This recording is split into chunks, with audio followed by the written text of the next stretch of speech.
Bismillah, alhamdulillah, wassalatu wassalamu ala rasulillah, wa ala alihi wa sahbihi ajma'in. Amma ba'd, assalamualaikum warahmatullahi wabarakatuh. Waalaikumsalam Waalaikumsalam warahmatullahi wabarakatuh. warahmatullahi wabarakatuh. Warahmatullahi wabarakatuh. Brother and sister, ahlan wa sahlan bikum jami'an. Alhamdulillah, ang pasasalamat at papuri ay laging sa Allah. At muli tayo ay nagkasama-samang muli sa pagkakataon ito upang makinig na naman ang mga aral patungkol sa ating relihiyon. Inshallah ta'ala, lahat tayo ay magkakaroon ng pakinabang sa ating mga maririnig na aral sa mga oras sa pagkakataon na ito, inshallah ta'ala. At abangan natin, makinig tayo mabuti sa ating lecture, no? Sa ating dalawang tagapag-lecture kasi sa huling programa natin ay meron tayong question and answer. At sa bawat makakasagot ay meron tayong mapipiling na 10 tamang sasagot at meron silang prize inshallah, no? So surprise yan inshallah. At bilang mainam sa paninimula ng ating programa ay ang pagbasa ng Quran, kaya tinatawagan ko po ang ating kapatid para sa kanyang pagbasa ng Quran, sa pag-recite ng Quran, si Brother Andre Hisham de Borja Jr. فليتفضل Assalamualaikum مشكورا. warahmatullahi wabarakatuh. MashaAllah. Assalamualaikum warahmatullahi wabarakatuh. Bismillahirrahmanirrahim. A'udzu billahi minasy syaithanir rajim. Bismillahirrahmanirrahim. Qul a'udzu birabbin nas, malikin nas, ilahin nas,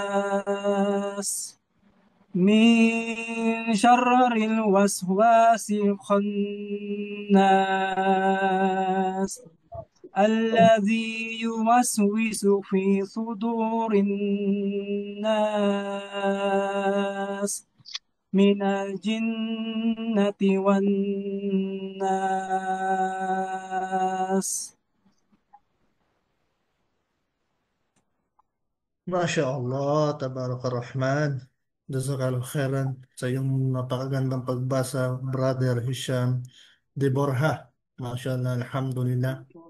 At ngayon naman po ay ipagpatuloy na natin sa welcome speech ng ating Rais Al-Markaz, Ustaz Mujahid Gumander. فليتفضل مشكورا أستاذ. Bismillah, alhamdulillah, wassalatu wassalamu ala rasulillah wa ba'd. Assalamualaikum warahmatullahi wabarakatuh. Waalaikumsalam warahmatullahi wabarakatuh. MashaAllah, tabarakar rahman, kauumpisa pa lang natin ay napakadami ng mga kapatid natin, mga brother, mga sister na dumalo sa ngayon sa ating open online lecture. Alhamdulillah, nandito naman tayo para tayo ay makinig sa ating mga magigiting na mga lecturer, inshallah. So, ang parte ko po dito ay bilang pagwi-welcome sa ating lahat. Bago po tayo papasok sa ating pagwi-welcome, ay isang gusto ko lamang ibigay na paalaala ang sinabi ni Ibnu al-Jawzi, na sinabi niya, napakaganda ito mga kapatid. I'lam anna al-bab al-a'zam alladhi yadkhulu minhu iblis 'ala an-nasi huwa al-jahl. Alamin mo, sabi ni Ibnu al-Jawzi, na ang pinakamalaking pintuan na pinapasok ni Iblis, pinapasok ni Satanas sa mga tao ay ang kamangmangan. Ang kamangmangan. Ang ibig sabihin na yung walang kaalaman sa pananampalatayang Islam. Kahit gaano man ang narating mo, kung wala kang kaalaman sa pananampalatayang Islam, ay napaka-critical. Kasi bakit? Kapag wala tayong kaalaman sa pananampalatayang Islam, ay halos lahat ay Yung akala natin ay tama, hindi pala kay mali. Yung akala natin na ginagawa ng iba na mali, hindi pala kayo na tama. Kasi matindi nating kalaban si Satanas o kaya si Iblis o kaya si Shaitan. Dahil dito na ituring natin siya na matinding kalaban sa pamagitan ng ating pagprotekta sa ating mga sarili laban sa kamangmangan. Ibig sabihin, itong mga ginagawa ng inyong mga kapatid ay napakalaking bagay ito upang mapalawak natin ang ating kaalaman sa pananampalatayang Islam. Kaya on behalf sa aking mga kapatid na mga mangangaral, mga duat, lalaki man o babae, kami ay lubos na nagpapasalamat sa inyong lahat sa inyong walang sawang pagtangkilik o pagdalo sa aming mga katulad nitong mga okasyon o kaya katulad nitong mga leksyon na ito ay para sa ating lahat. Welcome tayong lahat inshallah. Makinig tayong mabuti sa ating mga lecturer at pakinggan natin ang kanilang yung mga point, yung mga mahalagang bagay na kanilang sasabihin sa atin. At inshallah, tulad ng nabanggit ng MC natin, na mayroon tayong mga question. Magko-question ang ilan sa mga kapatid natin at mayroong konting inshallah ay parang premyo ng ating mga kapatid. Alhamdulillah. So inuulit ko, ahlan wa sahlan bikum jami'a wa marhaban bikum. Maraming salamat sa inyong lahat. Wassalamualaikum warahmatullahi wabarakatuh. Jazakallah khair Ustaz Mujahid Gumandar. Alhamdulillah, isa rin napakagandang paalala sa atin ang binigay sa atin ng Rais San Marcos. Alhamdulillah. At ngayon naman ay oras na, no, para ipakilala ko sa inyo ang ating unang lecturer. Mashallah, siya ay matagal na naging tagapag-pangaral, tagapag-anyaya sa under ng KPCC. Alhamdulillah. At marami nag-Muslim ng dahil sa kanya at sa sandaling nakasama ko siya talagang napakarami ko napulot sa kanya ng mga aral. Kaya't mapalad tayo na meron tayo ngayon ng isang katulad niya na makakasama natin ngayon at mapapakinggan natin ang aral mula sa kanya. No? So inshallah, tinatawagan ko pong ating kapatid na si Brother Abdullah Tabing. Falyatafaddal mashkuran. Bismillahirrahmanirrahim. Alhamdulillahi Rabbil Alamin. Wassalatu wassalam ala sayyidil mursalin wa alihi wa sahbihi ajma'in. Amma ba'd. Assalamualaikum warahmatullahi wabarakatuh. Waalaikumsalam warahmatullahi wabarakatuh. Waalaikumsalam. Warahmatullahi wabarakatuh. Ng lahat ng nila. Unang magandang araw, magabi sa lahat ng ating mga kapatiran o ating babayan sa lahat ng sa ating open Islamic ito. Isang malaking karangalan Yung dating ng ano natin. at maging isa sa mga pagbibigay, pagbahagi ng konting kaalaman, lalong-lalo na pagdating sa ating pananampalatayang Islam. Ang aking ibabahagi sa inyo ay ang tungkol sa kahalagahang kaalaman. Ang kaalaman, susi upang tayo makaiwas sa kamangmangan. Dahil ang kaalaman, isa nating magiging gabay sa araw ng ating pamumuhay dito sa dunya o dito sa mundo. Isang maliit na halimbawa ng kaalaman ay tungkol sa mga pagkain, gaya ng bigas. Kung wala tayong kaalaman kung paano kainin, ito ay maaaring kainin natin na hindi kinain. Sino ba sa atin ang sanay na kumain ng bigas? Kung tutusin ay hindi ito, pwede naman itong kainin, pero hindi normal na kainin para kanin. Ang pagsasaing ay kinakailangan na mayroon tayong kaalaman. Kailangan aralin muna paano ito gawin. Isa pang halimbawa ng kaalaman ay gaya ng mga trabaho, maging skilled workers o professional man ito, ay kinakailangan natin mag-aral para tayo magkaroon ng kaalaman sa ating nagugustuhang course na siya naman na magamit kapag tayo ay nag-aaral ng trabaho. Hindi ka magiging isang mekaniko o isang magsasaka, driver, engineer, teacher, o architect at iba pang trabaho kung hindi mo ito pinag-aralan. Walang taong isinilang na mayroong agad na kaalaman. Gaya sa sinabi sa sabihan ni Imam Shafi'i, Laysal maru yuladu aliman. Ang sabihin, walang taong pinanganak na marunong o may nang kaalaman. Ang lahat ng aking nabanggit alam gaya sa pagkain o sa trabaho, ang lahat ng ito ay dito lamang natin magagamit ito at hindi natin madadala sa kabilang buhay. Ang kaibahan ng kahalagahan ng kaalaman sa Islam ay hindi lang dito sa mundo natin to mapakinabangan.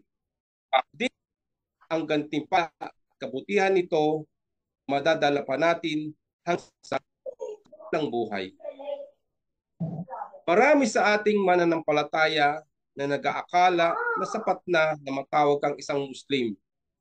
At instead na mag-aral o manaliksik ng kaalaman sa Islam, ay mas ginugusto at ginugugol pa nila ang kanilang oras sa mga bagay na wala kapakibangan.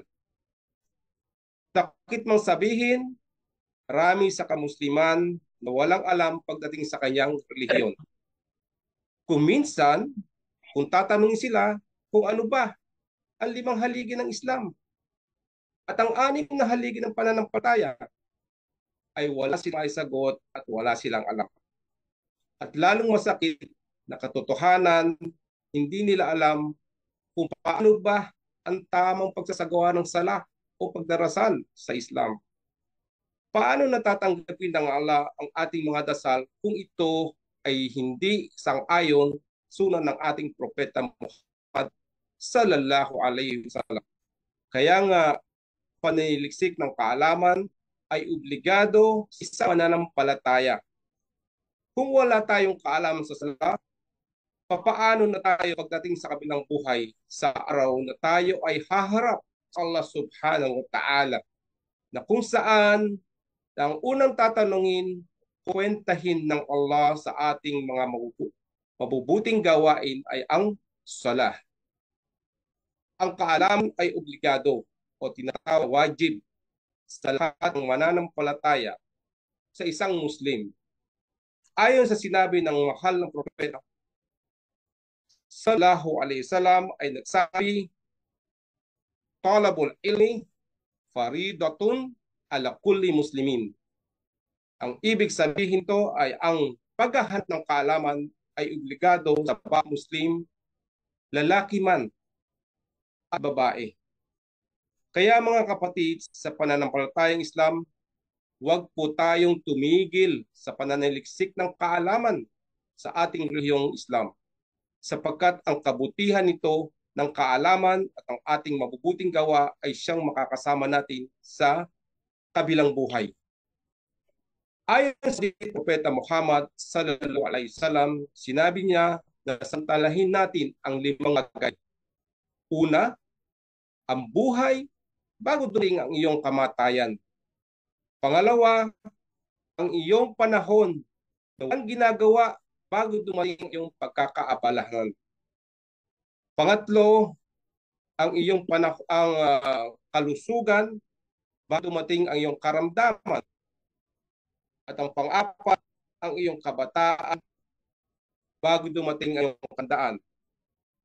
At pinakahuli, yung yaman bago dumating ang iyong hirapan.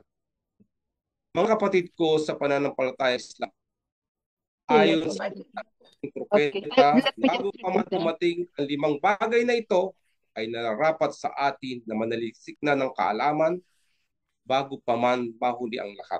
Insha'Allah. Ayon pa ibang hadith ng Propeta Muhammad sallallahu alaihi wasallam, ay sinabi, sumang tumahak sa landas ng kaalaman ay gagawin ng gaan sa kanya ang landas patungo sa paraiso. Ganon din sinabi niya, iginagawad ng Allah ang kaalaman sa pananampalatayang Islam sa kanumang nais niyang bigyan ng kabutihan. Bilang isang Muslim, ang pagsasaliksik ng kaalaman ay nararapat nating gawin habang tayo ay nabubuhay. Hindi dahil nakatapos ka na ng isang kurso, ay hihinto ka na sa pananaliksik ng kaalaman at maputol ang ating pananaliksik ng kaalaman kapag tayo ay inabutan na ng kamayan. Ibig sabihin na ang pananaliksik ng kaalaman ay mula duyan hanggang kamatayan. Sinabi ng Propeta Muhammad sallallahu alaihi wasallam, ang isang mananampalataya hindi tumitigil sa paghahanap ng kaalaman hanggang ay pasok sa paraiso. Mga kapatid ko sa pananampalatayang Islam, huwag nating ipagpalit sa anumang gawaing makabundong bagay sa pagsasaliksik ng ating kaalaman sa relihiyong Islam. At ganoon din ang pagbabahagi nito sa iba. Dahil ito ang magiging dahilan na tayo ay makakapasok sa Jannah sa paraiso ng Allah. Inshallah. Isa sa pinakamabuting gawain ay ang pag-aaral at pagkakaroon ng kaalaman sa Quran. Ayon sa sinabi ng Propeta Muhammad sallallahu alaihi wasallam, khairukum ta'allama al-Quran wa 'allamahu. Ayon sa kahulugan ito, ang pinakamabuti sa lahat ng tao ay nag-aaral o natututo ng Quran at itinuturo ito sa iba.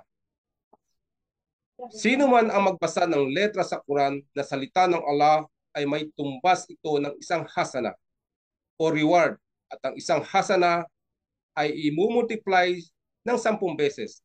Allahu Akbar, mga kapatid. Kunin po natin isang halimbawa, Suratul Fatiha. Mayroon itong 140 letters.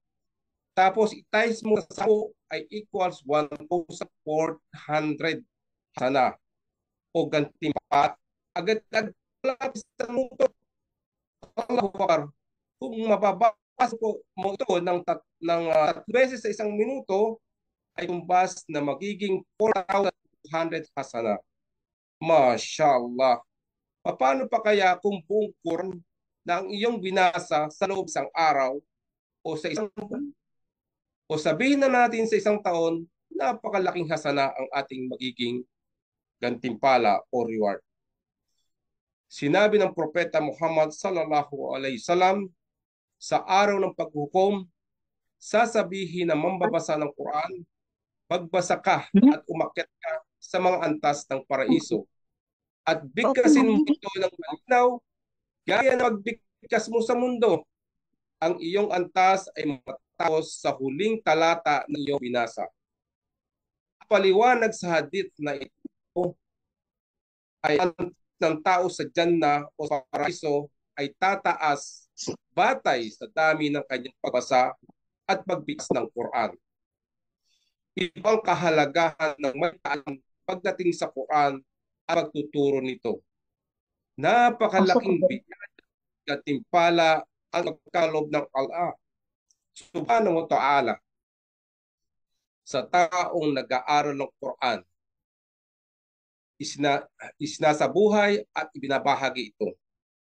Hindi matutumbasan ng anumang kayamanan dito sa mundo.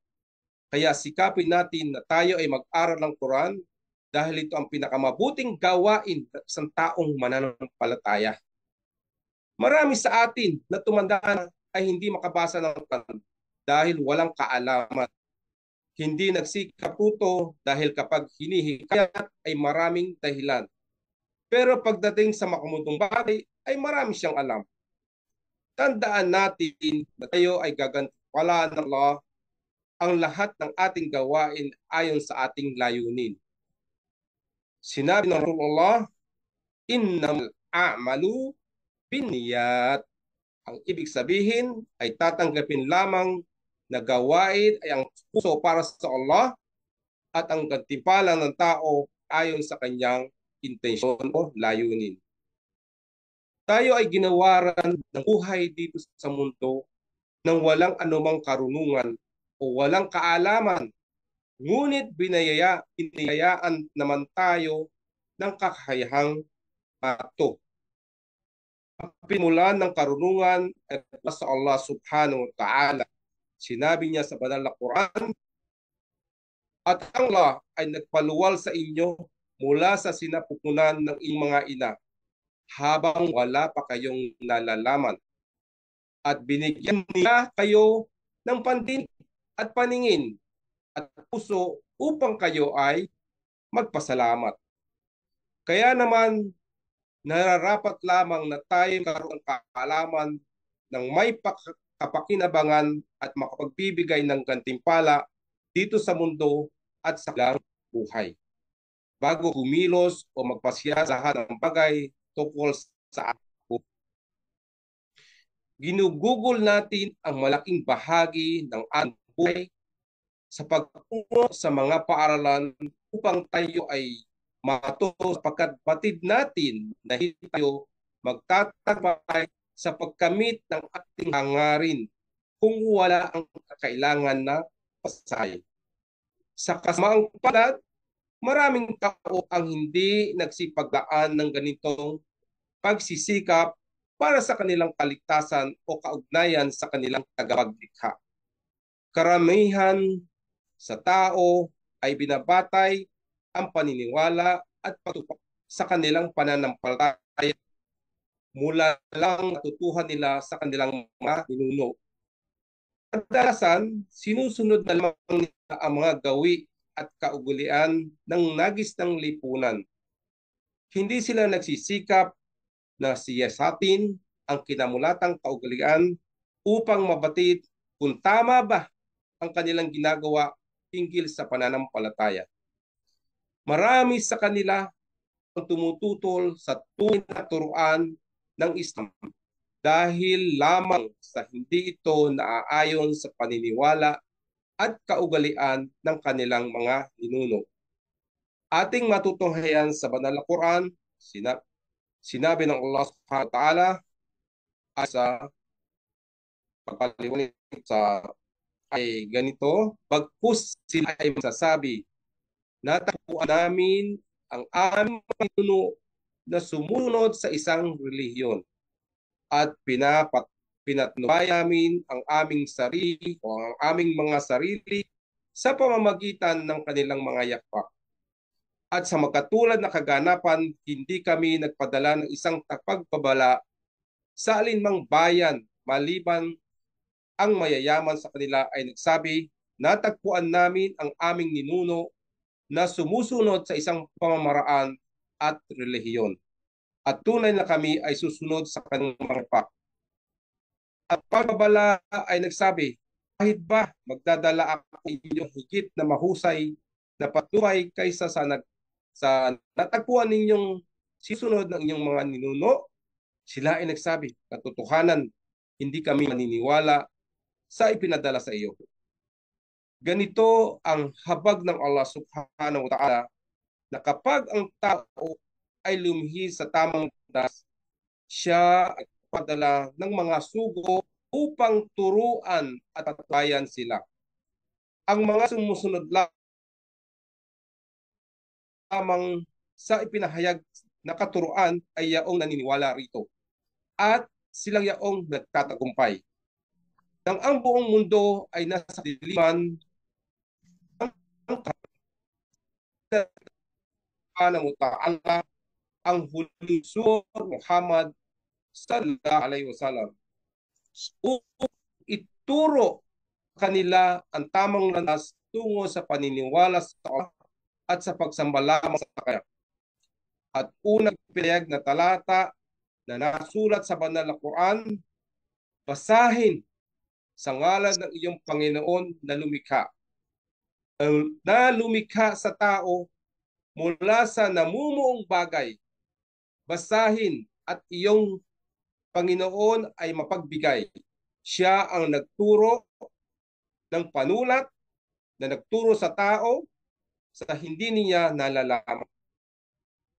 Ang upahayag na ito ay simula sa salitang Iqra, basahin, sabihin, at ipinadala sa isang hindi marunong bumasa at sumulat na si Muhammad sallallahu alaihi wasallam, naninirahan sa isang bansang kahit ang kaalaman sa alpabet sa alpabet ay hindi karaniwan.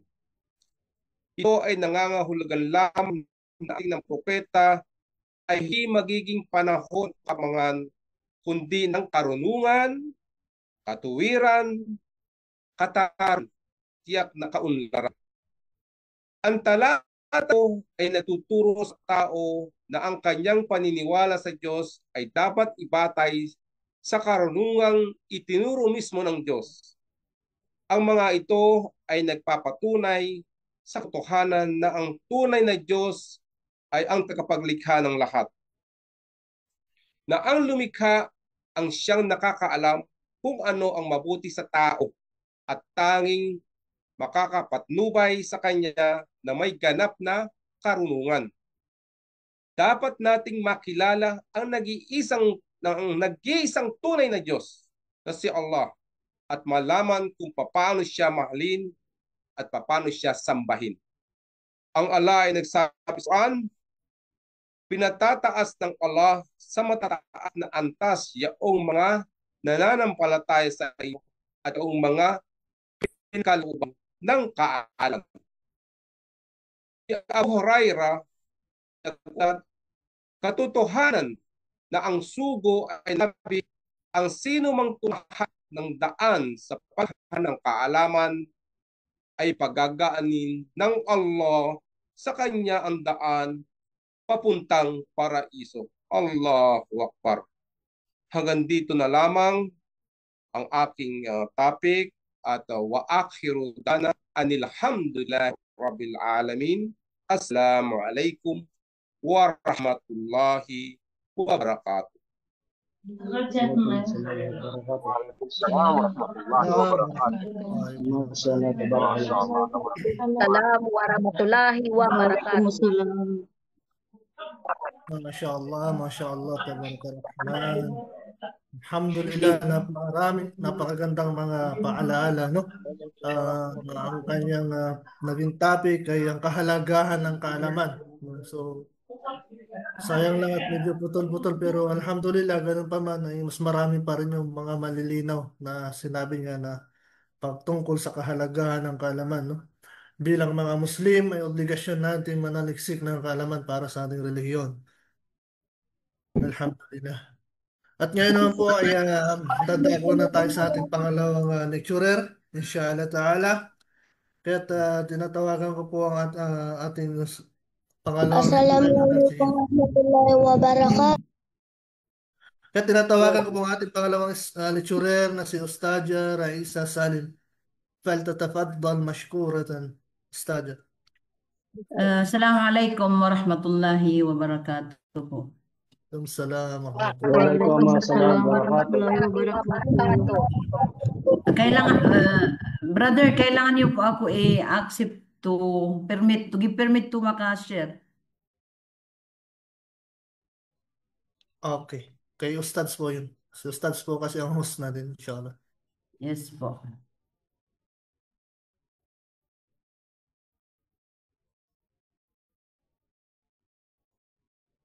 Okay na, alod na. Ustads, mayroon daw siya i-share sa screen, inshallah. Okay na ito, okay na. Kasi na-accept ko. Okay na. Okay. Thank you, Ustad.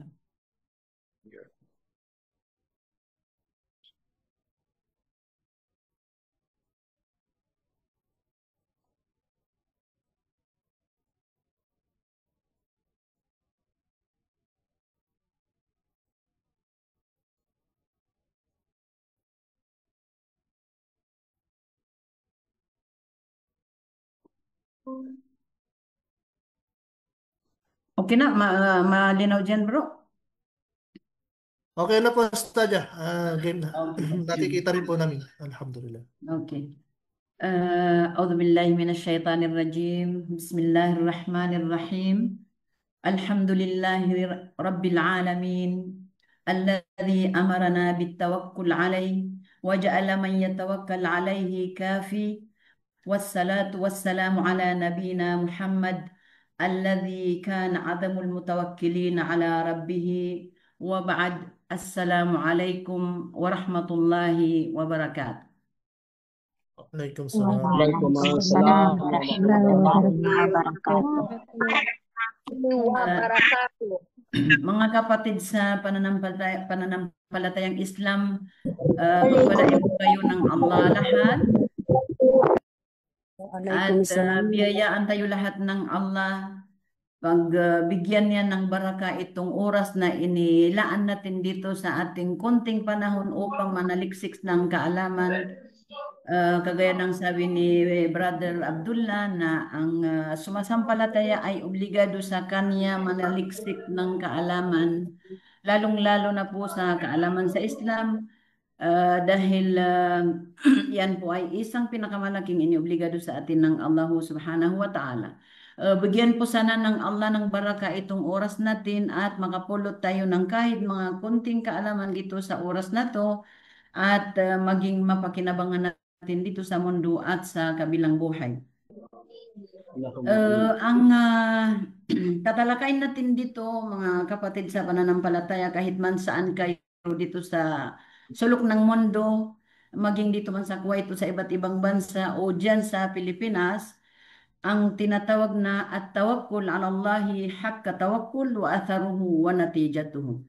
Ang pagtitiwala sa Allah subhanahu wa ta'ala at ng buong tiwala at ng mga epekto at resulta nito.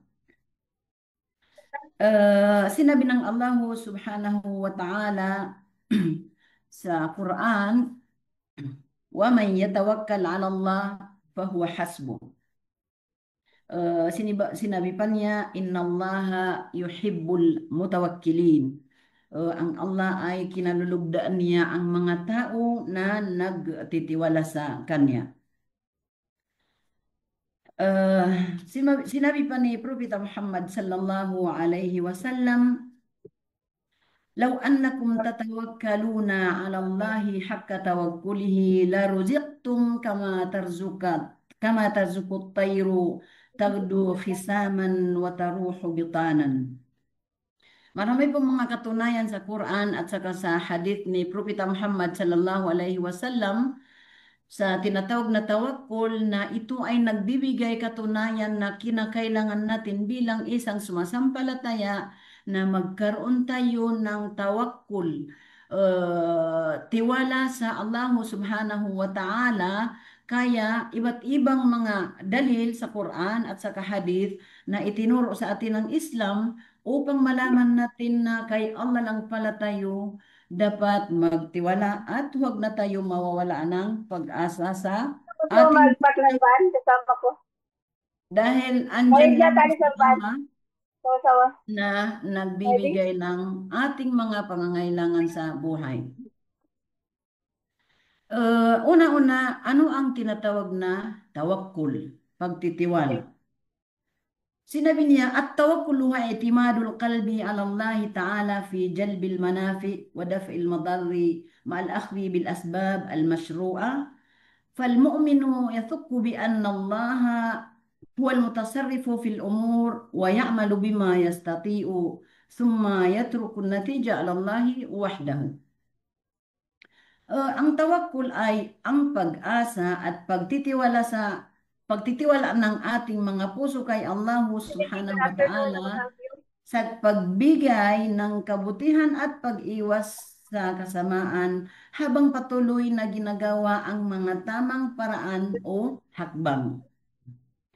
Ang isang mananampalataya o kaya ang isang mu'min ay nagtitiwala na si Allah ang may kontrol sa lahat ng bagay.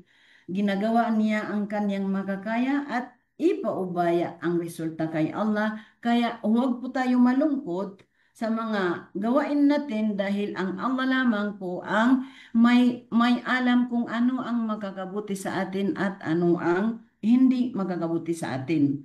So, huwag natin kalimutan na huwag natin kalimutan sa mga panalangin natin na lahat ng hinihingi natin kay Allah ay sabihin natin, ikondisyon natin na, o Allah, kung ito ay makakabuti sa akin dito sa mundo at sa kabilang buhay ay ipagkaloob mo sa akin. Minsan po tayo bilang tao ay medyo selfish tayo kasi kung mayroon tayong hinihingi sa Allah at hindi binibigay kapag mahina ang ating mga pananampalataya ay nagkakaroon tayo ng mga reason, gagawa tayo ng mga dahilan na maghanap tayo ng isisisi natin dahil sa ganito, dahil sa ganyan, ay ang katotohanan po ay hindi po natin pwede isisi kahit saan ang mga pangyayari sa atin kapag tayo ay humingi kung ano ang pangangailangan natin kay Allah at ikinondisyon natin na kung ito ay makakabuti sa atin, ipagkaloob mo. Dahil ang Allah ay may alam doon. Sinabi sa Quran na asa an takrahu shay'aw wa huwa khairul lakum.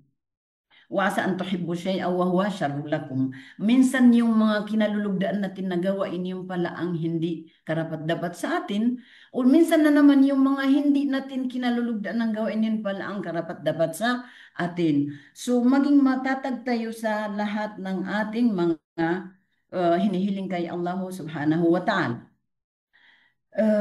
Pangalawa,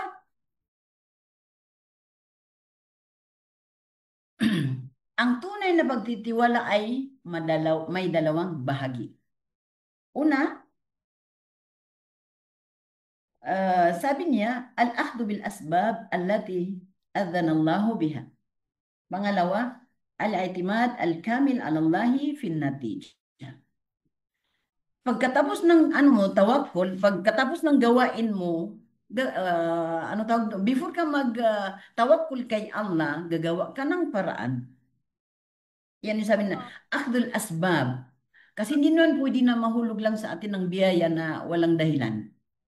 Sa palagay niyo, mahulog lang ang pera sa langit na ipunin lang natin. That is impossible. No, lahat tayo may alam dyan. So, pangalawa, after na magawa mo ang lahat ng makayanan mo, pinagsikapan mo, kagaya ng kaalaman, mag-aaral, may pinagsisikapan mo mag-aral, ngayon mag-i-exam ka, mag-study ka muna. Kapag nakapag-study ka, din doon na ay magsasabi ka na tawakkaltu ala Allah. Na sa Kanya, kung ibigay sa iyo, itawfik sa iyo yung napag-aralan mo, na-memorize mo, o hindi. Kung yan na makakabuti sa iyo. Then, ipa sa Panginoon mo ang resulta. So, gagawa ka muna ng mga paraan upang makapasa ka.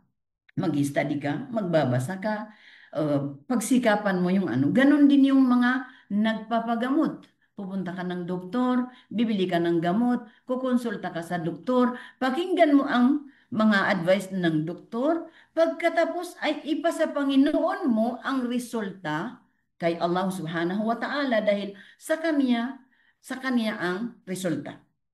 Ginawa natin ang ating makakayan. Bumili tayo ng gamot, kinain natin yung gamot na binigay ng doktor, pinakinggan natin ang advice ng doktor, tapos sa Kanya ang resulta. Kasi ang gamot ay upang magdahilan lang po yan. Kung yan ang gawin ng Allah, gamot sa mga sakit natin, sa mga nararamdaman natin, yes, mangyayari po yan. Ganon din po sa paghahanap buhay. Kikilos tayo, magtrabaho tayo sa utang ating kakayahan, pagsikapan natin na lahat ng mga ginawa natin alinsunod sa batas ng Islam. Yan ang pinakamalaking purpose doon. Yan ang pinakamalaking kailangan maingat tayo doon. Hanap buhay, huwag tayo maghanap buhay na hindi haram, hindi halal. Din, maghanap buhay ka, din ipa sa Panginoon mo ang resulta.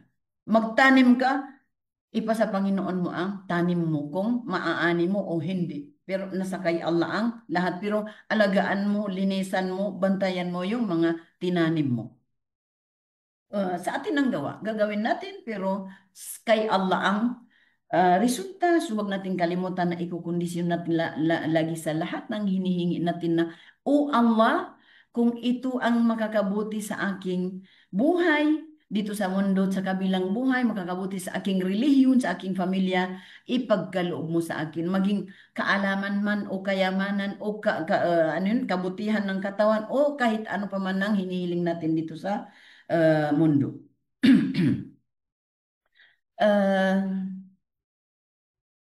Isa pa ang mga bunga ng pagtitiwala sa Allah subhanahu wa ta'ala.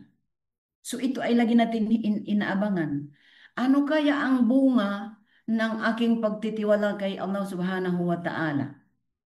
So kailangan, kagaya ng nagtatanim, naghihintay ng bunga ng kaniyang itinanim. Una-una, at tuma'ninatul qalb wa rahatun nafs. Kapayapaan at katahimikan ng puso. Pinakamapayapang tao ang nasa kanya ang mapayapang puso.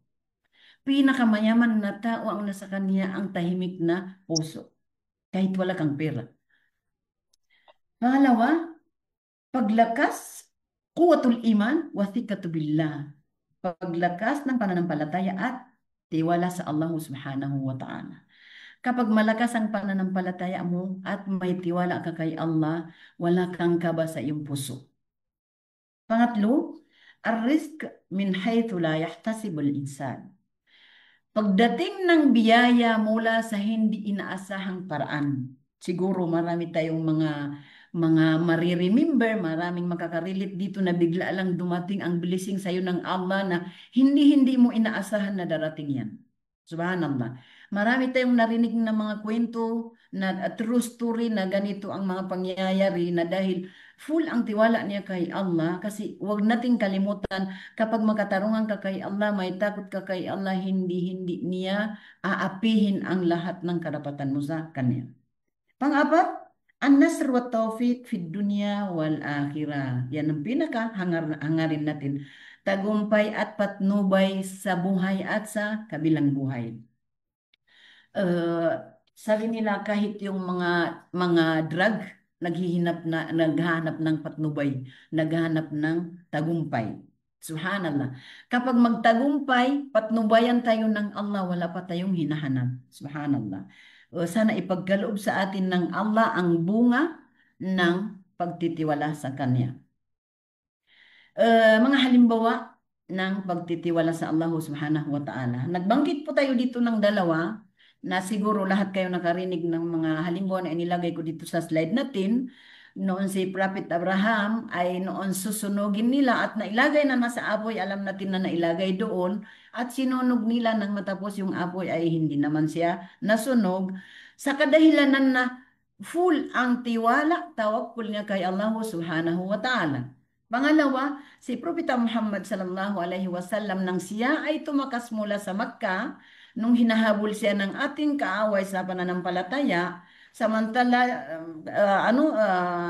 hindi pa niya alam yung dadaanan niya, pero nag-full tiwala siya kay Allah at hindi siya natagpuan ng mga musyrikin. Subhanallah, marami pa tayong mga example na mga ganitong mga pangyayari na kapag mag-full tiwala ka kay Allah, hindi ka niya papabayaan, kagaya po ng exam. Kapag mag-study ka, nagtiwala ka kay Allah, kahit na yung hindi mo na-memorize, ito tawfik sa'yo ng Allah. Ganon din yung mga sakit. Yung hindi mo inaasahan na gagaling, maya-maya gumaling. Bigyan ko kayo ng isang example dito po. Itong isang babae at nakita ko, nahawakan ko, sa akin mismo nag-Muslim. At ang sabi ng doktor ay isang buwan mamamatay lang. Yan po ay leukemia, cancer. Subhanallah, nung mag-Muslim at nagsabi ako sa kanya, mag-full tiwala ka kay Allah dahil ang doktor, nagsasabi lang sila ng kanilang mga experience pero ang makapangyarihan ang Allah, humingi ka ng manalangin ka kay Allah, ngayon Muslim ka na, dahil hindi ka niya papabayaan. Subhanallah, wala pa pong isang buwan nakarating sa akin sa IPC na naka-smile, nakatayo sa pinto na sabi niya, naalala mo ba ako? Sabi ko, sino ka? Sabi niya, ako yung dinala mo sa Adan Hospital na sabi ng doktor mamamatay na sa 1 month. Subhanallah. Nakasakay ng bus pumunta sa akin sa APC, samantalang puntahan ko sa adan nakalatag sa higan. So, mag-full tiwala ka kay Allah kasi walang impossible sa Kanya na hindi mangyayari.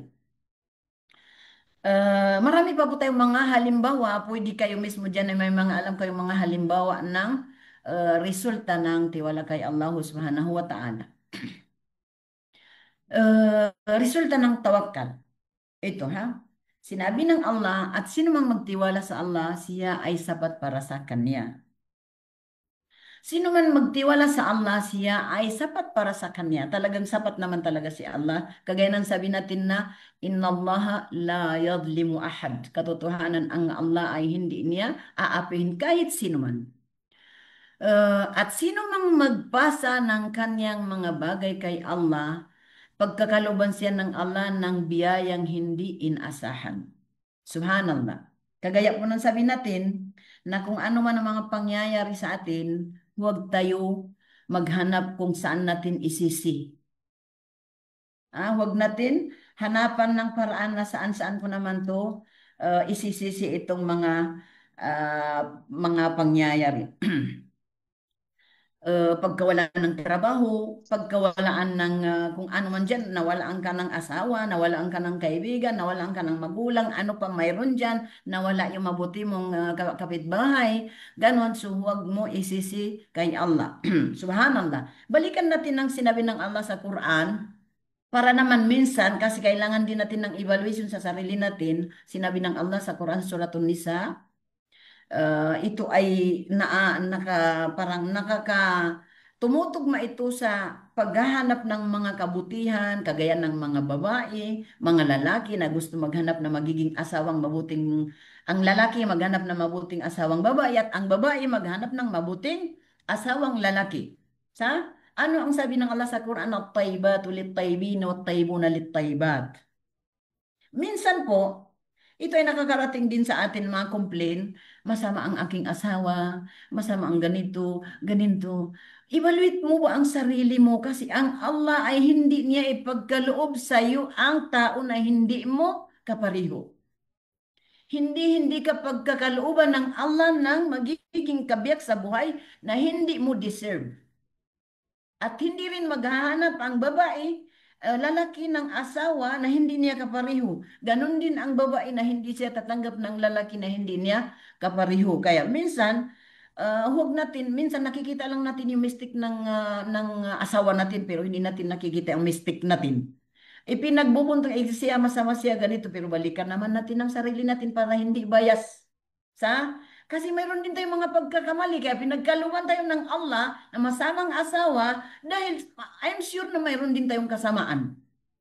So, yun na, kagaya ng sabi ko po na huwag tayo maging bias. Kaya ang Allah mismo nagsabi na at-taybatu lit-taybin. Ang mga mabubuting babae sa mabuting lalaki at ang mga mabubuting lalaki sa mabuting babae. Sigurado pa ako na mayroon dito mga hindi pa nag-aasawa, mga kapatid natin, mga bunso natin na naghanap na mabuting babae at ganun din yung mga dalaga dito na naghanap na mabuting asawa. Ito po ang puhunan mga small sister, small brother. Ang puhunan po upang matagpuan natin ng mabuti, magpakabuti tayo.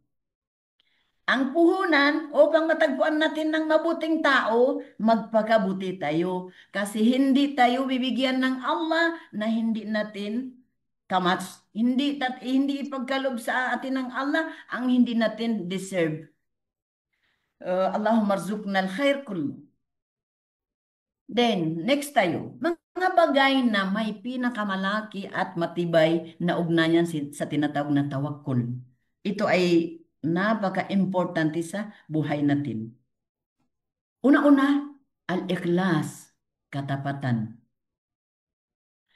Ang ikhlas, hindi matatanggap ang lahat ng gawain natin kung wala doon ang ikhlas. Ang gantimpalang habol natin, hindi natin matatamo kung wala ang ikhlas. Pangalawa, ar-raja, pag-asa. Umaasa tayo. Pangatlo, ad-dua. Ad-dua, al-ibada. Panalangin kay Allah subhanahu wa ta'ala. Tingnan natin ang ikhlas. Anong ibig sabihin ng ikhlas o katapatan? Ang ikhlas ay ang paglilinis ng layunin at paggawa ng mga gawain para lamang sa Allah subhanahu wa ta'ala na hindi upang mapuri o mapansin ng mga tao kundi upang hanapin lamang ang kaluguran ng Allah subhanahu wa ta'ala. Sinabi ng Allah sa Quran, "Wama umiru illa liya'budullah mukhlisina lahuddin." Subhanallah. Iniutos ng Allah sa atin ng ikhlas. May kasabihan na sabi ng ang ikhlas, walang anghel na kaya niya isulat ang ikhlas. At walang anghel na nakakabatid sa ikhlas na kaya niya isulat at wala din Satanas na kaya niya pinsalaan ang ikhlas natin. Subhanallah. So ang ikhlas ay walang nakakaalam maliban sa Allah subhanahu wa ta'ala. Yan ay pagitan mo at ng iyong Panginoon. Pangalawa, ar-raja. Panalangin. Hindi panalangin, ha? Pag-asa po yan. Mali dyan sa ano. Ar-raja ay ang pagnanais ng isang lingkod o alipin sa awa at kapatawaran ng Allah subhanahu wa ta'ala kasabay ang paggawa ng mabuting gawa. Hindi ito basta-basta ano yun? Pag-asa lamang, kundi kailangan natin kumilos. Kagaya ng sabi natin kanina, na hindi pwede na, ya Allah, bigyan mo ako ng pira pero hindi ka naman nagtatrabaho. O ya Allah, bigyan mo ako ng kaalaman pero hindi ka naman nag-aaral. O ya Allah, bigyan mo ako ng magandang health nagkakasakit ka, hindi ka naman nagpapagamot. Subhanallah. So kailangan natin ng pagkilos upang matamo natin ang resulta ng ating mga hinihingi sa Allah subhanahu wa ta'ala. Ad-dua, panalangin. Ang dua, panalangin ay ang ang ugnayan ng isang lingkod o alipin ng Allah sa kaniyang Panginoon at pagpapahayag ng kaniyang pangangailangan at pagtiwala sa kaniya. Ipinapakita natin sa Allah na mayroon tayong kailangan sa kaniya. Yan naman talaga ang katotohanan. Ang Allah ay walang kailangan sa atin at all. Tayo ang may kailangan sa kaniya. Sambahin natin ang Allah o hindi natin sambahin, siya pa rin si Allah.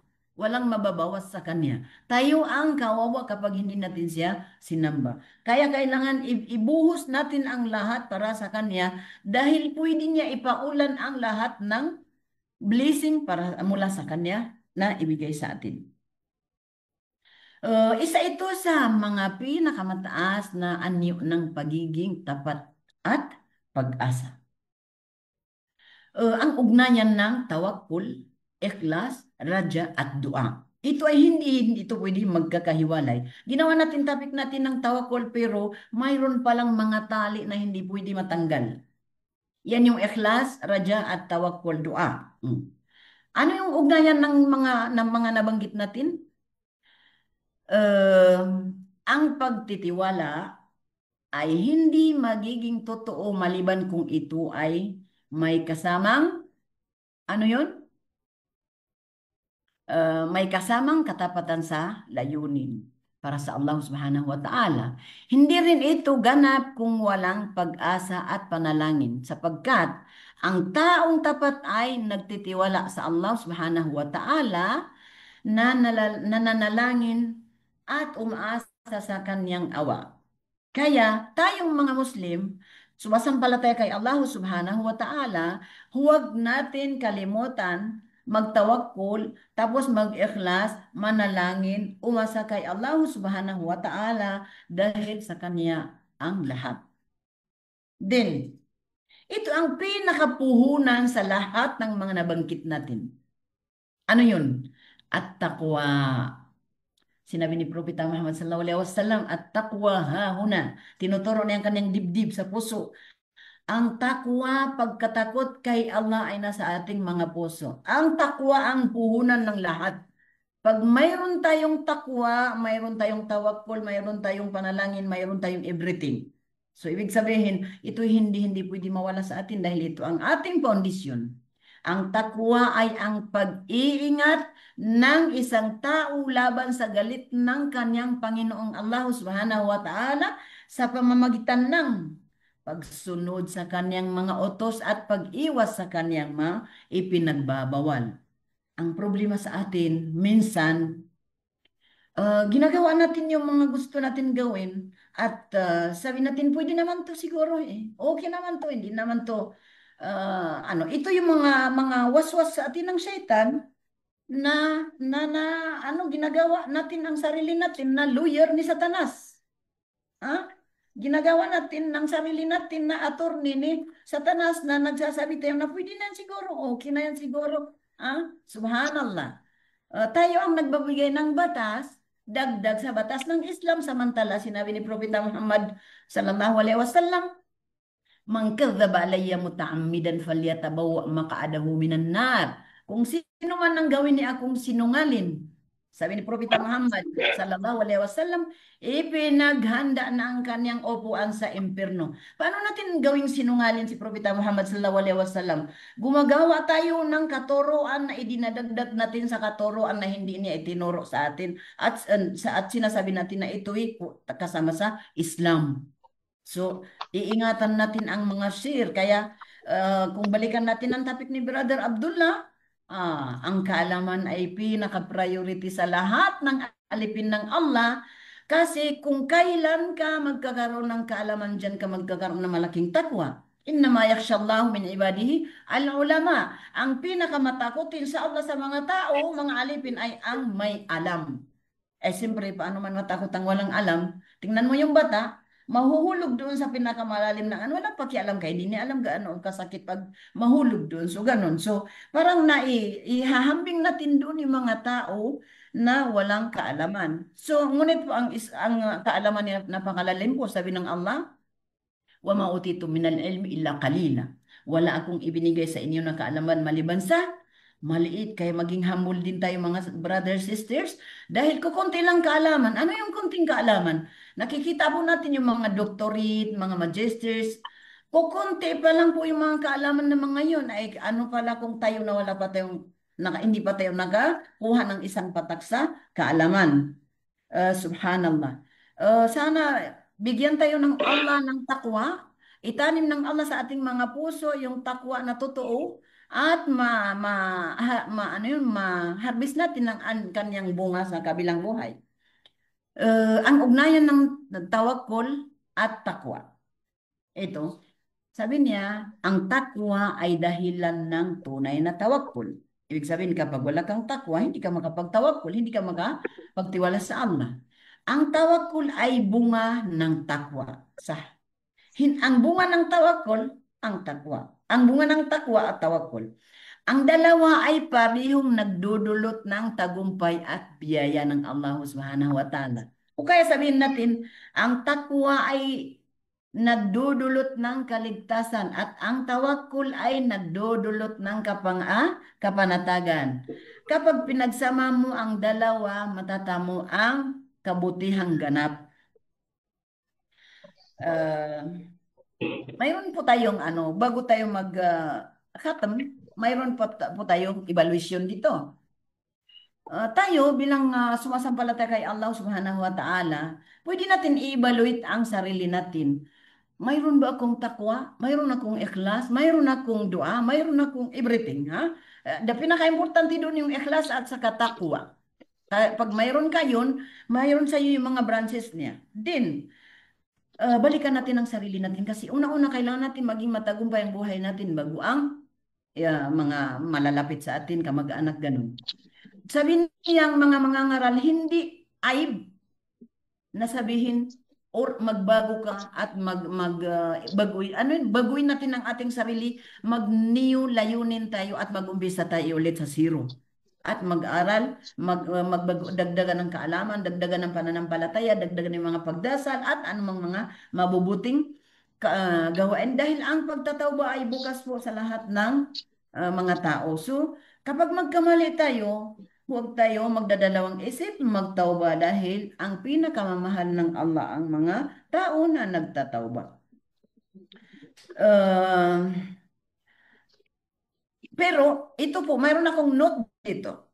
May mga tao na minsan naririnig mo na parang pinagsabay niya gumagawa ng mga labag, pero At the same time, gumagawa ng kabutihan. Be careful tayo dito, mga brother and sister. Ha? May mga tao na ginawa niyang laro yung Innallaha Ghafurur Rahim habang gumagawa ng labag. Hindi po ganoon kasi ang sabi ng Allah, innamat tawbatu lilladhina ya'maluna as-su'a bi jahala thumma yatubuna min qarib. Nagtatauba. Pero inshallah mapatawad ako ng Allah kasi no choice, kailangan ko ito gawin no choice. Pero alam niya na haram, kagaya ng riba, kagaya ng zina, kagaya ng pagsisinungaling, kagaya ng cheating, khiyana, hasad, hatred, panlilibag, o ano pa mang iba dyan. Pero magsasabi, inalaga puro rahim, mapatawad sana ako ng Allah kasi kailangan ko itong gawin. Hindi po ganun kasi ang sabi ng Allah, ang punto ng tauba, ipapatawad ng ang mga kasalanan sa mga tao na nakakagawa ng kasalanan dahil hindi nila alam na yan ay mali. Pagkatapos na malaman nila ay mali ay nagtawba sila agad kay Allah Subhanahu wa Ta'ala, humingi sila agad ng tawad kay Allah Subhanahu wa Ta'ala. Inshallah po, sana po nakapulot tayo ng konting kaalaman dito sa ating mga maiksi na topic at sana biyayaan tayo lahat ng Allah, pagpalain kayo lahat ng Allah, bigyan pa tayo ng Allah ng oras upang makapaginig pa tayo sa mga ibang mga natin, mga guro natin na nagbibigay ng kaalaman dito sa ating mga lecturer kahit mga online. Tanggapin sana ni Allah ang ating mga gawain, inshallah. So, tanggapin ng Allah ang ating mga gawain. So, mayroon po tayong mga katanungan dito. Siguro, ano pa ang diretso na yung tanong ng ating ustad?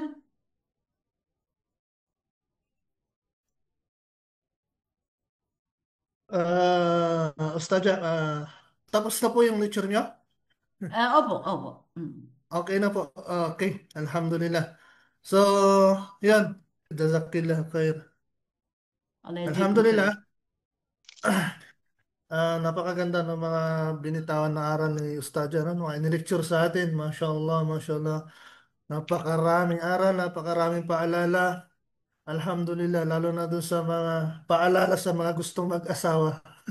So, yung mga single dyan na gustong mag-asawa daw, alam nyo na kailangan maging mabuti kayo. Ang puhunan ay pagiging mabuti. Pero para sa pananampalataya, ang puhunan natin ay takwa at tawakkul sa Allah. So, alhamdulillah. Pag may kailangan natin ng tawakkul, ay kailangan natin na samahan ng kilos at galaw. So, alhamdulillah. At ngayon naman po ay dadako na tayo sa no? So sayang napakahaba nung napakaikli lang ng oras natin. At talagang kung may mas mahaba pa lang sana tayong oras ay masarap pa talaga makinig ng mga aral patungkol sa ating reliyon. So na mula sa ating mga alhamdulillah. Barakallahu fiik.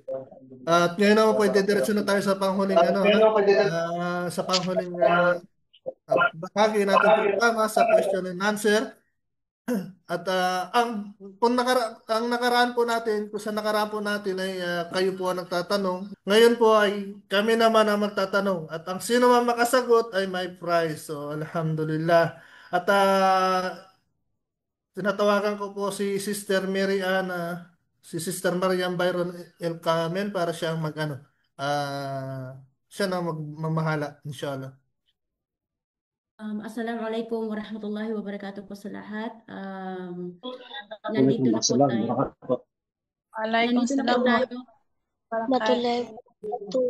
Waalaikumsalam warahmatullahi ta'ala wabarakatuh. Nandito na po tayo sa segment ng question and answer. So, minabuti po natin tawagin po natin ang mga guro natin o yung mga lecturer natin na sila po yung ang magtatanong inshallah. Then i-monitor po natin ang sagot. Ang sagot po pala mga sisters and brothers is itatype po natin sa chat box dito sa Zoom mismo. Okay? Then i-monitor natin kung sino po yung unang makakasagot ng tama. Siya po yung kuha ng prize. And please i-type ko din po sa inbox natin ang kung sino yung nanalo, and then please i-provide din po ninyo ang GCash number ninyo inshallah. Okay? Inshallah. Okay, so inshallah. Ano pala? Bago po yung question natin pala, bago ko malimutan, baka meron po tayo rito mga kasama na hindi pa Muslim, na gusto mag-Muslim. Mag-message na po kayo inshallah. O kaya magsalita na rin po kayo. I-open nyo lang yung mic nyo inshallah. Tanong po muna sa ating presidente natin, si Ustad Sheikh Mujahid. Ano po ang mabuti? Magtatanong tayo bago sabihin ang tanong, magbubuluntir sino ang sasagot o paunahan sino ang magkakasagot? Ano ang mas maganda po, Ustad? Mas maganda yung kuha tayo ng advice sa ating presidente. Maganda na rin po, Ustaza, kung ano yung nabanggit ni Sister Mariam kanina, maganda rin yun. Kung sino yung mauna makasagot, mag-message, inshallah. Magpipindi na po sa inyo. Anong kwan? Taas na lang ako. Depende. Kasi kung magtaas sila ng kamay, hindi natin sila makukuha, magkakasabay-sabay sila. Tama. So, paunahan ang sagot. Okay. So, ipinasa sa akin ni Sister Mariam yung ako daw magbabasa kasi imomonitor niya dito sa ano natin yung mga magkakasagot. Ang na-ready po nito na mga katanungan ay para sa ating huling lecture. Actually, nakakonektado yung lecture ni Ustad Abdullah at saka yung ano natin. Mag-ready na po kayo mga brother and sister. Unang tanong. Ano ang kahulugan ng tawakkul?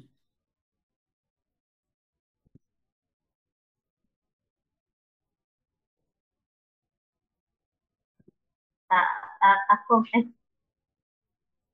Gusto ko din.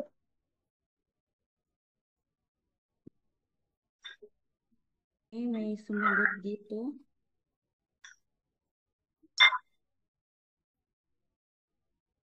May sumagot na katapatan, tiwala kay Allah, pagtitiwala sa Allah. May given answer na lang dito. Kung sino ang tatama sa mga answer dito, yan lang ang makukuha. Okay. Teacher, ano pong question yan? Hindi ko nakita. Ano po? Ano pong question ko? Hindi ko po nakita. Ang? Nasa screen po ba, teacher? Okay, pwede pa ulit sila. Ang question, ano ang kahulugan ng tawakkul? Ano ang kahulugan ng tawakkul? Ita-type po natin, sister and brothers, sa ano. Iti-type po ba ang sagot? Marami na nakasagot. Okay. Dito sa screen namin is ang unang nakasagot si Mary Grace T. Atari. Assalamualaikum. Mary Grace? Oh, yeah. Mary Grace T. Atari. Mary Grace Atari. Tapos Okay. So, okay, Sister Mary Grace, paki-type yung GCash ninyo or pwede niyo pong i-message ko yung number ko at i-send niyo sa akin, inshallah. Okay po, sister. Sa Pilipinas. Mary Yes Grace. po, GCash po ang i-send niyo, inshallah. Dito lang po sa... Pangalawang question. Okay po, teacher. Pangalawang question. Ibigay ang dalawang bahagi ng tunay na pagtitiwala. Ibigay ang nabangkit na dalawang bahagi ng tunay na pagtitiwala. Sa mga nakakapture sa slide natin, sigurado magkakasagot. Paano magsagot po? Sa chat box po ng Zoom, inshallah. Okay po.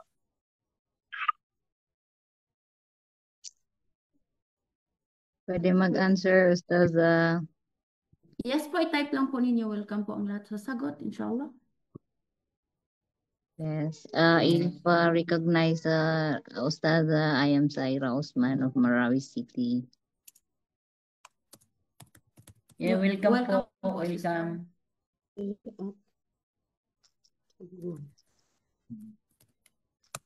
Can I answer to answer the question, Ustaza? Ita-type niyo po yun, sister. Ita-type Hindi niyo. po, ita-type niyo po sa chat box ng Zoom.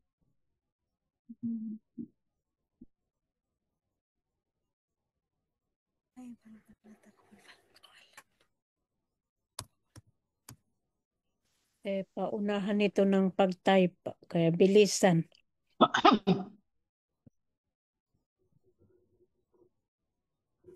Ang question po sisters at ang sagot na is doon po nasa natin, lecture po na ng ating ustada inshallah. Okay? Sir Merian. Merian pa nito. Lasa. Nakita ko dun. Oh, wala eh. Open man yan, oh. Temo. Kinukuha po tayong mga salita pero wala as of now. Kaya po pwede pa ulit ng tanong ustada? Ang tanong, ibigay ang dalawang bahagi ng tunay na pagtitiwala. Tawakul, pagsagawa lahat ng makakaya. Visual meeting group chat, pag-asa at Itatype po ninyo, panalangin. sister. Itatype po ninyo sa gustong Paano sumagot. ito-type ito, Day? O, tayo ka na. Apple Okay. meeting group We chat. got the sa mga may nakasagot na po. Check natin kung may nauna pa ba sa kanya. Wala. Okay, ito.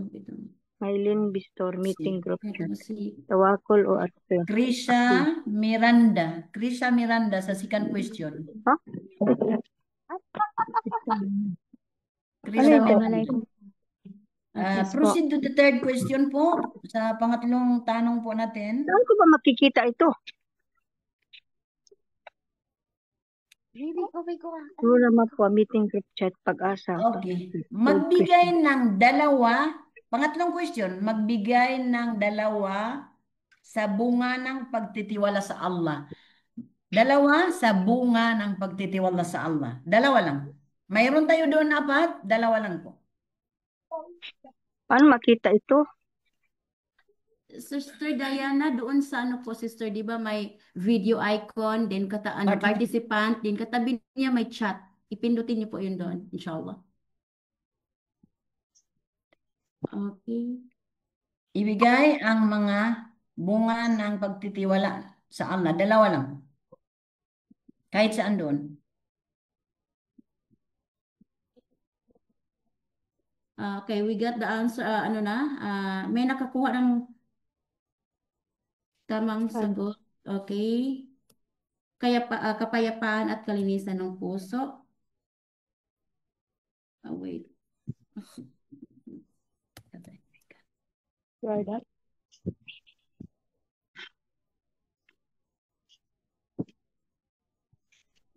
Okay, sino po ito si Samsung SMA166E? Okay, kung sino ka man mag-type po kayo ng inyong GCash. As of now, wala pong nagsisend pa ng GCash. Pa-send na po ng Ako po GCash yun. sa inbox sa mga tinawag. Okay po. Okay po. From Kuwait po. Okay. So, question number 4. Pang-apat na tanong. Magbigay ng halimbawa ng pagtitiwala. Nagbanggit tayo doon ng dalawa, magbigay kayo ng isa.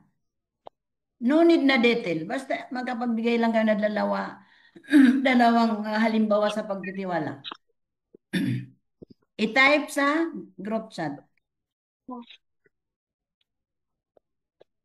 Paano bang sali?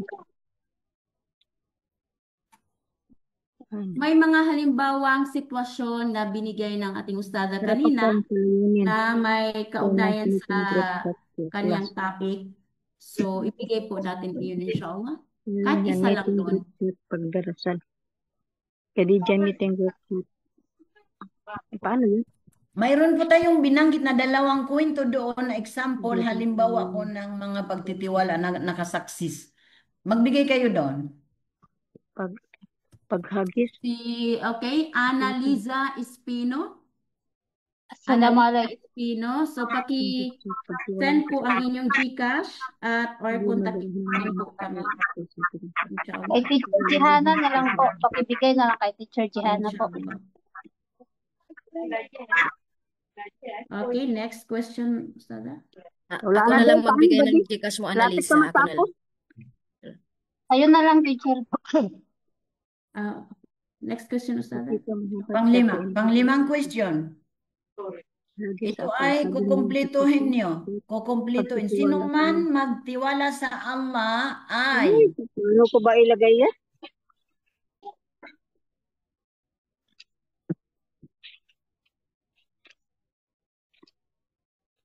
Fill in the blank to ha. Sino mang magtiwala sa Allah ay tapos meron kayo idudugtong doon.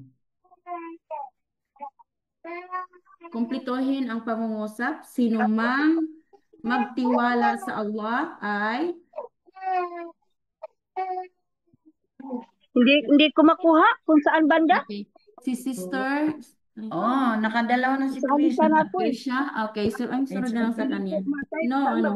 Yung ang next na next. Ano po, maraming kukunin natin yung nakasagot pa ulit-ulit o isa lang kukunin natin mananalo. Give chance to others na lang siguro. Bigyan natin ng chance yung others.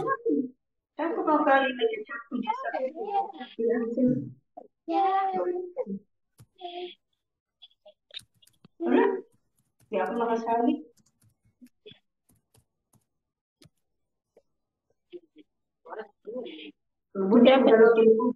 Dapat may nakusunod ditong message.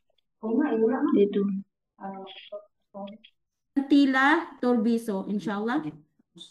Rose Cantila Turbiso. Rose Cantila Turbiso sa question. Okay, medyo bilisan siguro natin kasi konti na lang yung minuto na lang. Then, next question. Next question. Makinig po tayo ha, huwag maingay.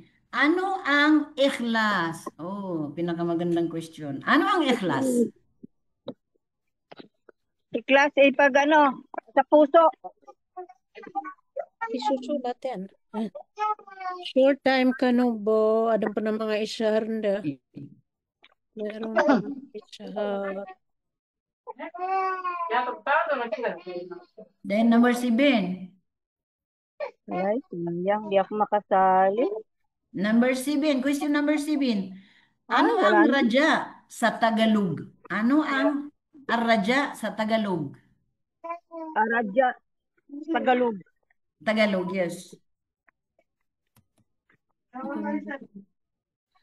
Bilisan na lang siguro natin no kasi ini-screenshot ko naman inshallah, okay? Don't worry. Okay, next question. Number 8, question number 8. Ano ang panalangin o tinatawag na dua?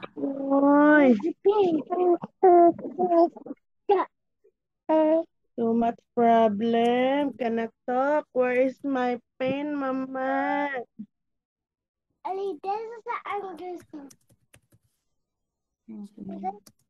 It's very difficult. Then, number 9 question. Ano ang kahulugan ng takwa? Ano ang kahulugan ng takwa? O Takot. mayroon tayong definisyon doon. Pag-asa. Type sa ano po ang sagot sa chat box natin. Then the last question. Nag-aaral ng estudyante ako. Sa last question, ano ang dulot ng takwa at tawakkul sa tao? Ano ang dulot ng takwa at tawakkul sa tao? Dalawa ang kataga na sagot dyan.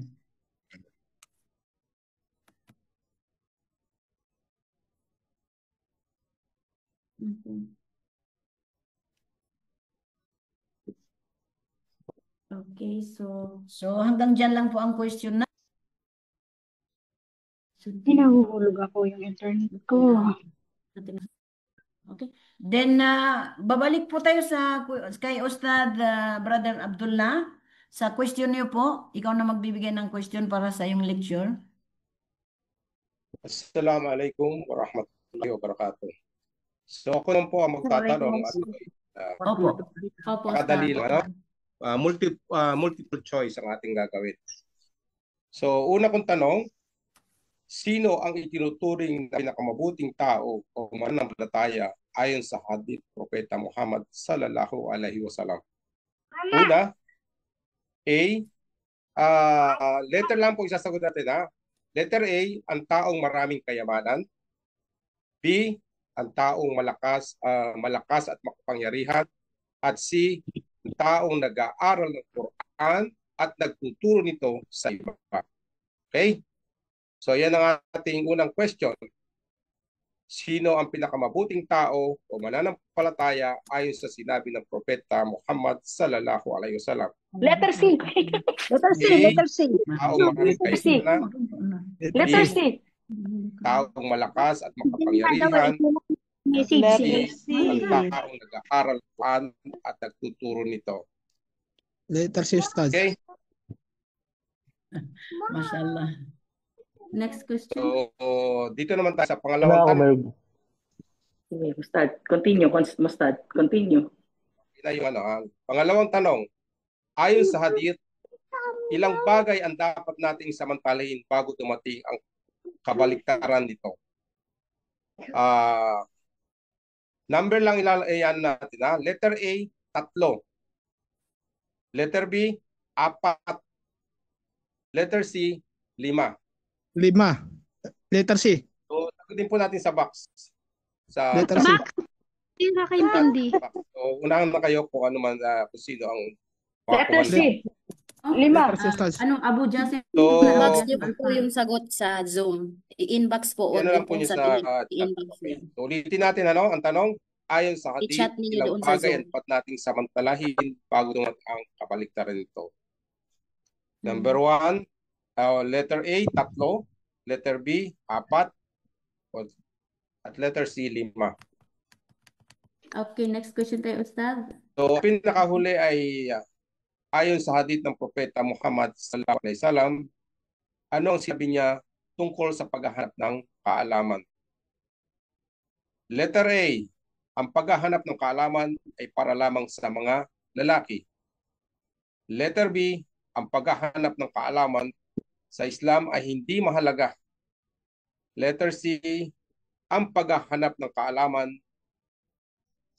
ay obligado sa bawat Muslim. Letter C. Letter C. Letter C, Ustad. Letter C.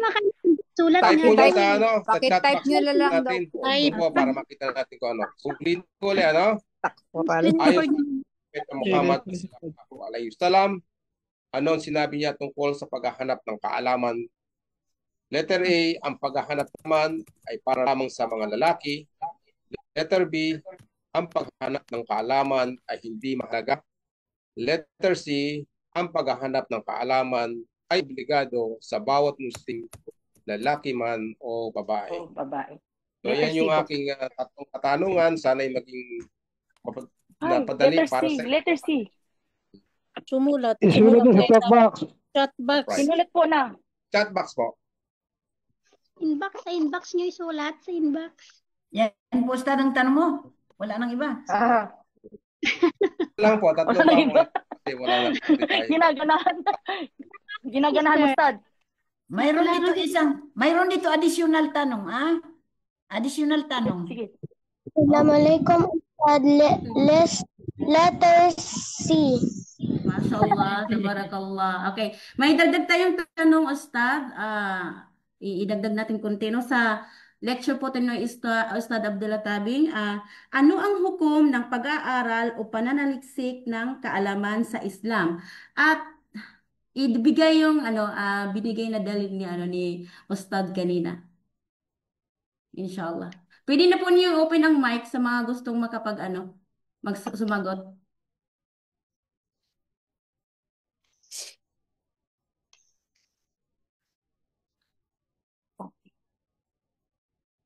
So, ibig sabihin ang sagot na oral na dito, hindi na isusulat. Pwede rin, pwede. Foundation of faith. Foundation of faith. Foundation of faith. Hatol po. Hatol. Anong hatol? Anong hukom niya? Anong hukom? Sunnah, makruh, haram. Haram. Para ito. Niyagan sa Ronostad. Ito ang paraan para makapasok ang isang mu'min sa paraiso. Paraiso po. Paraiso. Sunnah. Mga brothers and sisters, pwede po kayong mag-open ng mic. Yung gusto question na po sumagot. yan. Last question, wala pang nakasagot. Binibigyan. Sunnah po. Obligatory. Para po makapasok sa dunya. Sino yung nagsabi obligado? Talabul ilmi faridatun ala kulli muslimin wa muslimatin. Malampak. Si Faiza Ang Malambak gawin ba yung po kanina ang limang nagsasalita? obligado. Yes. Yes, yes. Talabo, obligado, obligado. Okay. Mashallah. Pagsusunod. Okay, syukran, jazakumullahu khaira. So hanggang dyan lang po ang ating mga tanong. Ustad, Brother Abdullah, tapos na po. Yun lang yung tanong natin. Wala nang iba? Wala po, Stadia. Tapos na rin yung time. So ibabalik natin ang Jazakumullah ating khairan. microphone sa ating Ang ganda ng mga admin. lecture. Jazakumullahu khaira. Wassalamualaikum warahmatullahi wabarakatuh. Okay, tapos na po yung tanong natin. Mashallah, alhamdulillah. Meron pa tayong 2 minutes. Baka sino pong gusto mag-closing dyan, no? Kung nandiyan po sila Ustad sa Muslimin, Ustad Faisal, sila Ustadya Halima. Sino Wala pong pang gusto mag-i-ishar, Ustad. Si Salam. Ano po? Sabi ko, wala bang mag-i-ishar? Yung mga, baka Yung may mga mag-share po, yung mga Muslim, inshallah. Meron po ditong Baka meron magsyada. Muslim, Baka meron magsyada. Sabi, wala po kasi yung kaibigan ko, hindi sila naka-join eh. May trabaho kasi sila. 2 minutes, 2 minutes. Sayang po.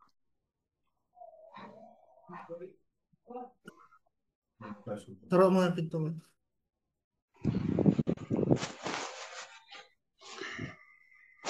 Assalamualaikum, Ustad. Pwede magpasalit lang. Okay, so wala na po siguro, no? Wala na po, wala rin po magsasyahada. At wala na rin po gusto mag-closing. Ustad, sumaway, baka gusto mo mag-closing. Inshallah. 1 minute. Sino nanalo sa tanong ni Ustad Abdullah Tabing? So ayan, okay, mga brothers and sister, alhamdulillah, at dito na natin na tatapusin ang ating online lecture. Hindi mo sinabi, sino nanalo kay Tabing? Magkaroon tayo ng marami tayong nakuhang kaalaman at aral.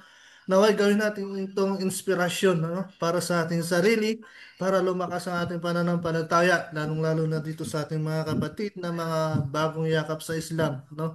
So nanggaling na tayo sa dating pananampalatayang ligaw, huwag na nating hayaan ang sarili natin na mapabalik pa sa maling pananampalataya, inshallah ta'ala. So maraming salamat sa inyo, at sa susunod inshallah ay nawa huwag kayong manghinayang na magbigay ng konting oras sa mga susunod na ating mga online lecture. Inshallah ta'ala, barakallahu fikum, jazakumullahu khairan. Assalamu alaikum warahmatullahi wabarakatuh.